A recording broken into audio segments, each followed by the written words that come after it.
પાટણમાં હજુ પણ વરસાદ ચાલુ જ છે અને હજી પણ આગાહી છે। ઠેર ઠેર વરસાદી પાણી ભરાઈ ગયા છે। જનતા હોસ્પિટલ આનંદ સરોવરના રસ્તા પર પાણી ભરાઈ ગયા છે। વિદ્યાર્થીઓ સહિત રાહદારીઓને ભારે મુશ્કેલી।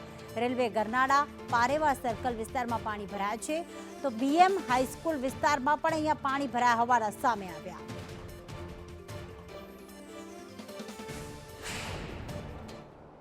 શહેરમાં વહેલી સવારથી જ વરસાદે શરૂઆત કરી દીધી છે અને ખાસ કરીને જે અત્યારે ખાસ નીચાણવાળા વિસ્તારો છે ત્યાં આગળ અત્યારે પાણી ભરાઈ જવાના દ્રશ્યો પણ સામે આવ્યા છે। અત્યારે આપણે છીએ જે જનતા હોસ્પિટલ છે, જે આનંદ સરોવર તરફ જવાનો રસ્તો છે, ત્યાં આગળના આપ દ્રશ્યો જોઈ શકો છો કે જ્યાં આગળ વચ્ચે એક બીએમ હાઈસ્કૂલ પણ આવી છે।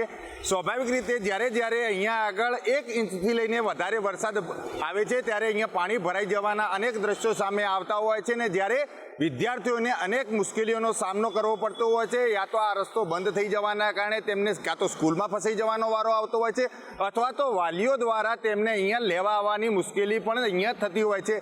વર્ષોથી આ સમસ્યા હોવા છતાં પણ આ મુશ્કેલીઓનો હજી સુધી પણ કોઈ નિવેડો આવ્યો નથી। વાત કરવામાં આવે તો અહીંયા ઘણી હોસ્પિટલો પણ આવી છે, દર્દીઓ અહીંયા સારવાર પણ લેવા માટે આવતા હોય છે, પરંતુ આ નીચાણવાળો વિસ્તાર હોવાના કારણે અહીંયા આગળ પાણી ભરાઈ જવાના કારણે લોકોની મુશ્કેલીઓ પડતી હોય છે।